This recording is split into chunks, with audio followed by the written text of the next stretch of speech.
আরে কেন্দ্রীয় ক্রীড়ামন্ত্রী মনসুখ মান্ডাভিয়া, আরে মোহনবাগান ইস্ট বেঙ্গলের নাম জানে না? কেন্দ্রের ক্রীড়ামন্ত্রী, খেল মন্ত্রী, ফুটবল নিয়ে প্রেস কনফারেন্স করতে গিয়ে কেঁদে কোকিয়ে একশো কাগজ দেখে পড়ছে, তাতে মোহন বেগেন, ইস্ট বেগেন।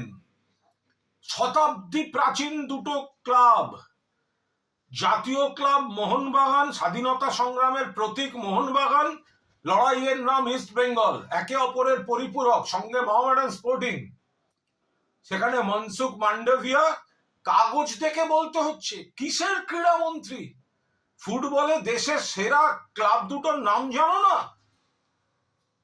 এরা বাংলার ইতিহাস, বাংলার সংস্কৃতি, বাংলার মনীষীদের অপমান করে যাচ্ছে, বাংলার অধিকার অপমান করে যাচ্ছে, খর্ব করে যাচ্ছে। বাংলার খেলাধুলো সম্পর্কে কোনো ধারণা নেই। দেশের ফুটবলকে যারা লিড করে, মোহনবাগান ইস্ট বেঙ্গল, তাদের নাম উচ্চারণ করতে পারে না। বেগুন ভেবেছে নাকি? বেগেন বেগেন বেগেন, বেগেন আবার কি? মোহন বেগেন, ইস্ট বেগেন। পাশ থেকে প্রম্পট করতে হচ্ছে, দেখে দেখেও পড়তে পারে না। ক্ষমা চাওয়া উচিত। এ কেন্দ্রীয় ক্রীড়ামন্ত্রী যে কি, এরা কি ফুটবলের উন্নতি করবে? ফেডারেশনকে তো ওই বিজেপির কল্যাণ চৌবে তুলে দিয়েছে।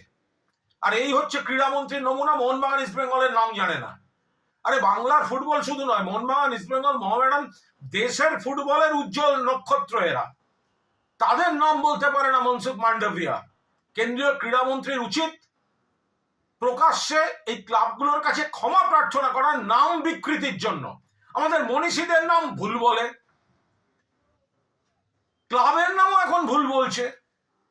এর এই বিকৃতি, ডিস্টরশন, বাংলা সম্পর্কে এদের না জানা, আর কতভাবে অপমান করবে বাংলাকে। তীব্র নিন্দা করছি।